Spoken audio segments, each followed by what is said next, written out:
इस क्वेश्चन में हमें एक मैट्रिक्स गिवन है n क्रॉस m की, और हमें उस मैट्रिक्स की बाउंड्रीज को फाइंड आउट करके एक एरे लिस्ट में स्टोर करवाना है और उसको रिटर्न करना है। ओके, तो कैसे ये होने वाला है पूरा पहले वो देख लेते हैं। तो जैसे ये जो एग्जांपल है, इस एग्जांपल में हमें एक मैट्रिक्स गिवन है 4 क्रॉस 4 की। तो इसकी जो बाउंड्रीज होंगी, तो सबसे ऊपर पहले देखिए, अगर स्टार्ट करें हम 1 से, तो 1 2 3 4 जिसकी है पहली सबसे आउटर मोस्ट बाउंड्री है, ठीक है। उसके बाद फिर हम राइट साइड में देखें फ्रॉम टॉप टू बॉटम, तो 4 हम पहले ही कंसिडर कर चुके हैं, तो अब हम शुरू करेंगे 8 से। तो फिर नीचे आते हुए हमारी जो बाउंड्री होगी वो होगी 8 12 16। फिर हम यहाँ से 16 स्टोर करवाने के बाद राइट टू लेफ़्ट जाएंगे, तो 15 14 13।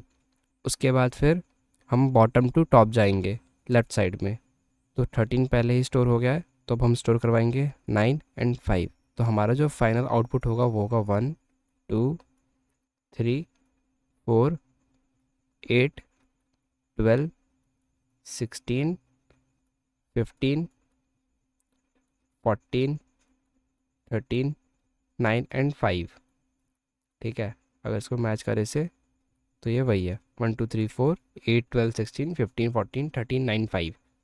ओके, तो अब बेसिकली हमें इसको फाइंड आउट करने के लिए काफ़ी सारे तरीके हो सकते हैं, लेकिन जो मैं आज आपको बता रहा हूँ वो सबसे सिंपल है कि हम जो भी बाउंड्रीज़ हैं, हमें जो n क्रॉस m गिवन है, हम बेसिकली दो वेरिएबल ले लेंगे i, जो कि हम ज़ीरो शुरू कर लेंगे, एक वेरिएबल ले लेंगे j।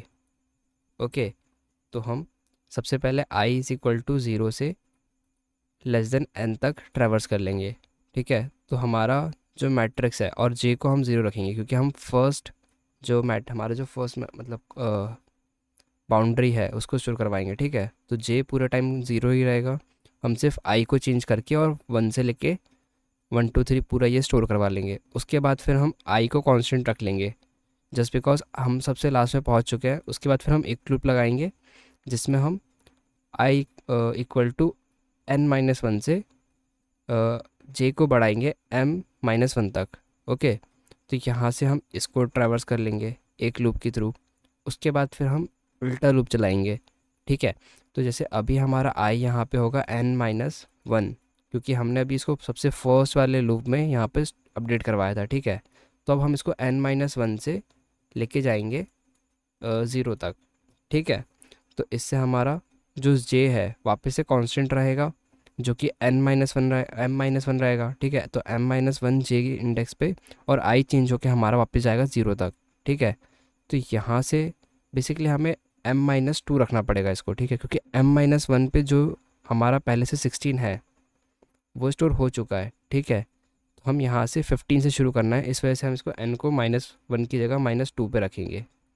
तो n-2 से शुरू होगा, उसके बाद फिर वो जाएगा हमारा up to i equal to 0 तक। उसके बाद फिर हम m को -2 से m-2 से शुरू करके बाकी के जितने भी हमारे एलिमेंट्स बचेंगे उनको स्टोर करवा लेंगे। और जैसे ही हमारा ये 4 मतलब बेसिकली लूप ले रहे हैं, एक सबसे ऊपर बाउंड्री के लिए, उसके बाद फिर एक राइट मोस्ट जो हमारी बाउंड्री है उसके लिए, फिर जो सबसे बॉटम में है उसके लिए, उसके बाद फिर जो हमारी लेफ्ट मोस्ट बाउंड्री है उसके लिए। तो इसका कोड अब देख लेते हैं जल्दी से। तो इस कोड में अब मैं आपको एक बार कोड एक्सप्लेन कर देता हूँ। बेसिकली हमने इसमें सबसे पहले एक एरे लिस्ट लिया है, उसके बाद फिर हमने चेक कर लिया कि क्या हमारा जो n इक्वल टू या फिर m इक्वल टू 0 तो नहीं है, क्योंकि इस केस में हमारा जो मैट्रिक्स है वो एम्प्टी होगा। तो हम उस केस में जो एक खाली एरे लिस्ट रिटर्न कर देंगे। लेकिन अगर ऐसा नहीं होता तो हम फिर एक टॉप वेरिएबल ले लेंगे, बेसिकली आई और जे के टर्म्स में मैंने आपको एक्सप्लेन किया था, लेकिन हम टॉप बॉटम और लेफ़्ट और राइट के टर्म्स में लेके चलेंगे ताकि हमें ईजी लगे और मतलब थ्रू आउट कोड हमें एक्सप्लेन करने में आसान हो, इसलिए टॉप बॉटम ले लिया मैंने, ठीक है। तो जो टॉप है हम उसको 0 ले लेंगे, बॉटम को हम ले लेंगे n-1 पे, ठीक है। उसके बाद फिर हम लेफ़्ट को 0 रख लेंगे और राइट को हम m-1 रख लेंगे।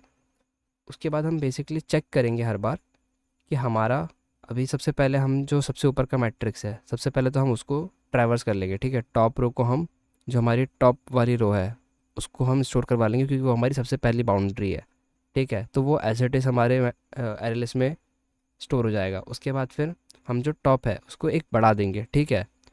बेसिकली हम यहाँ पे आ जाएंगे, उसके बाद उसके जैसे ही वहाँ पहुँचेंगे उसके बाद फिर हम ट्रैवर्स करेंगे। पहले हम चेक करेंगे कि जो हमारा लेफ़्ट है वो हमारा राइट के इक्वल टू नहीं है, क्योंकि ऐसा मतलब हो भी सकता है ना कि हमारा सिंगल मतलब एक या तो सिंगल रो हो या तो सिंगल कॉलम हो। उस केस को चेक करते हुए हमें हर बार चेक करना पड़ेगा कि हमारा जो लेफ़्ट है वो हमारा राइट से छोटा होना चाहिए, ठीक है, या तो बराबर भी हो सकता है या छोटा होना चाहिए। तो हम उसके बाद फिर हमारा जो जो राइट मोस्ट कॉलम है बेसिकली ये 4 8 12, ठीक है, तो 4 पहले से स्टोर हो गया तो हम 8 12 और 16 को स्टोर करवाएंगे। तो इस लूप के थ्रू हम हमारा 8 12 और 16 को करवा लेंगे। उसके बाद फिर हम हमारा जो बॉटम मोस्ट है उसको स्टोर करवाएंगे। तो उसके लिए हमने एक लूप लिखा है ये वाला, ठीक है। तो इस लूप के थ्रू हम हमारा चेक करेंगे। सबसे पहले हम चेक करेंगे कि हमारा जो टॉप है वो बॉटम से बड़ा तो नहीं है, ठीक है। हमारा टॉप जो है वो छोटे होना चाहिए बॉटम से। उसके बाद फिर हम जैसे अगर हमारे कंडीशन सेटिस्फाई होती है तो हम हमारा जो नीचे का बॉटम मोस्ट जो हमारी रो है हम उसको इंसर्ट करवा लेंगे। उसके बाद फिर जो बाकी का, क्योंकि 13 स्टोर हो गया है तो हम 13 से नहीं करवाएंगे, हम फिर शुरू करेंगे हमारे लेफ्ट मोस्ट वाले यहाँ कॉलम से, ठीक है। तो इसमें 5 और 9 बचेगा और हमारा जो टॉप है 1 हम पहले स्टोर करवा चुके हैं तो 1 में स्टोर नहीं होगा।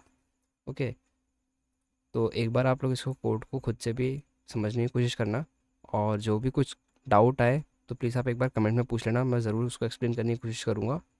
और अगर वीडियो में कुछ भी समझ में आया तो प्लीज़ लाइक कर देना। Thank you for watching.